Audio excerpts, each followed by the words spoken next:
मतलब क्या हो गया, जो शब्द के पहले लगे उसको कहते हैं उपसर्ग।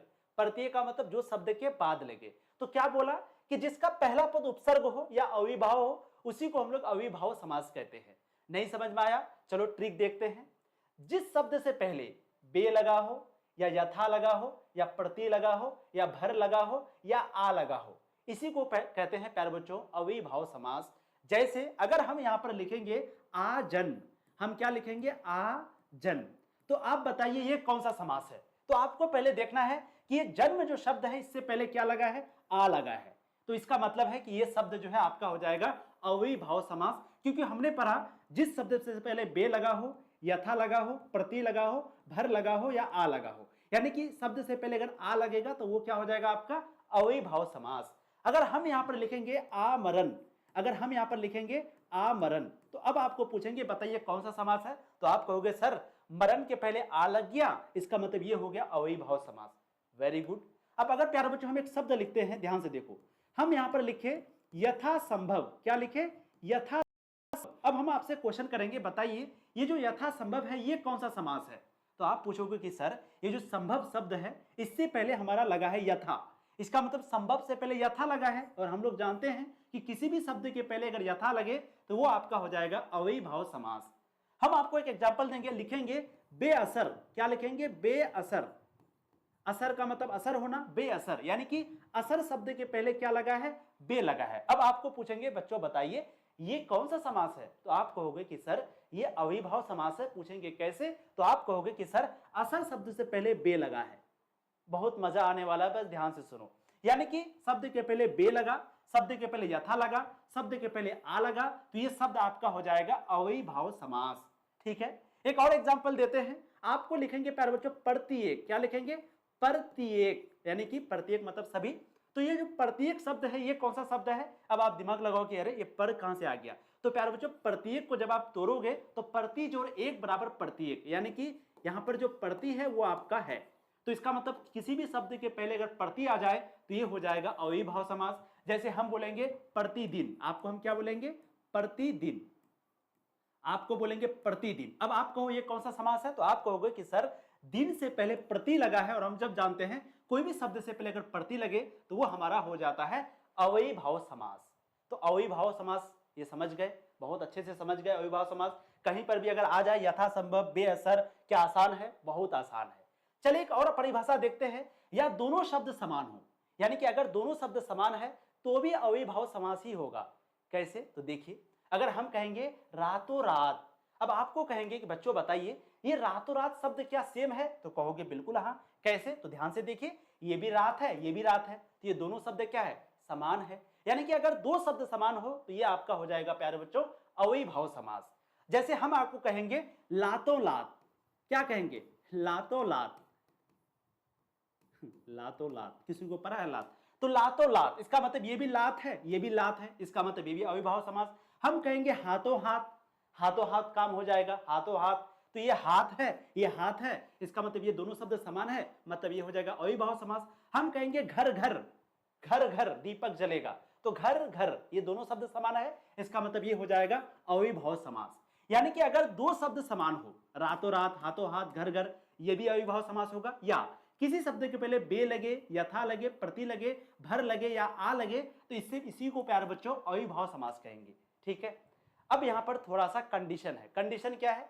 ये सब कुछ सही है, लेकिन ये जो आ है ये आ सिर्फ दो ही शब्द से पहले लगना चाहिए।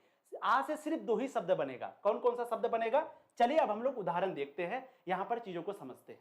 उदाहरण देखिए, हमने क्या कहा, किसी भी शब्द से पहले अगर आ लगे, यथा लगे, बे लगे, भर लगे, अगर भर शब्द लग जाए तो भर से क्या होता है, भर से होता है भर पेट। अब आपको कहेंगे बताइए कौन सा समास है, आप कहोगे अविभाव। कैसे?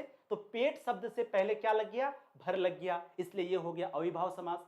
अब उदाहरण हम लेते हैं प्यारे बच्चों आ।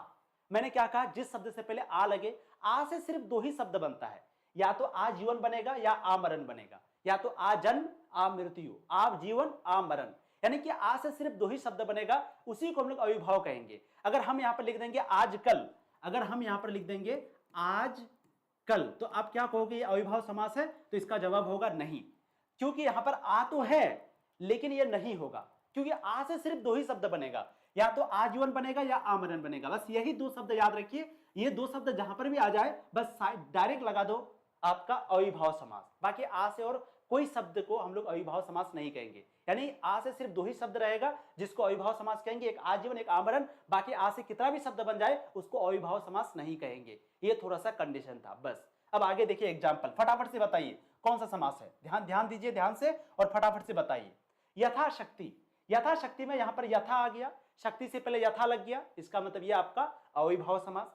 हम कहेंगे यथा संभव, संभव से पहले यथा लग गया, इसका मतलब ये भी अविभाव समास। हम कहेंगे बेअसर, असर से पहले बे लग गया समास। हम कहेंगे बेसब्र, तो सब्र से पहले बे लग गया, इसका मतलब ये भी अविभाव समास। हम कहेंगे भर पेट, तो पेट से पहले आपका भर शब्द लग गया, उपसर्ग भर है, तो ये हो जाएगा अविभाव समास। हम लिखेंगे प्यारे बच्चों प्रत्येक, तो प्रत्येक में आपका प्रति छुपा हुआ है, तो ये जो प्रत्येक है ये भी हो जाएगा अविभाव समास। हम लिखेंगे प्रतिवर्ष, तो वर्ष से पहले आपका प्रति है, ये भी अविभाव समास। हम लिखेंगे प्रतिदिन, तो ये दिन से पहले आपका प्रति है, ये भी हो जाएगा अविभाव समास। समझ में आया? तो अविभाव समास अगर आपको समझ में आ गया हो तो उससे भी बहुत ज्यादा आसान है प्यारे बच्चों, वो है द्विगु समास।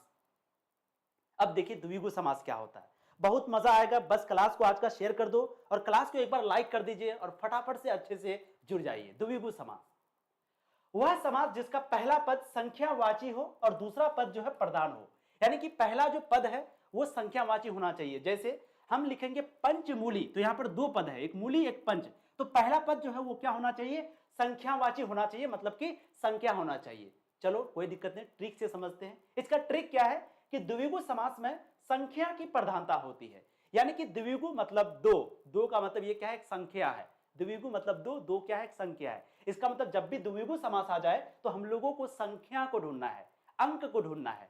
यानी कि इसका ट्रिक यही है कि द्विगु समास में हम लोग संख्या को प्रधान मानते हैं, हम लोग संख्या को सिर्फ देखते हैं, यानी कि जहां पर भी संख्या आ जाए सीधा हम लोग लगा देंगे द्विगु समास।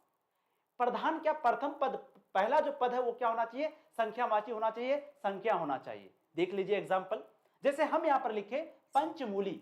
अब पंचमूली का मतलब क्या होता है, पांच मूलों का समूह, यहां पर आपका पांच आ गया, इसका मतलब ये आपका हो जाएगा द्विगु समास। नवरत्न, नवरत्न का मतलब नौ रत्न का समूह, तो यहां पर आपका नौ आ गया, तो ये हो गया द्विगु समास।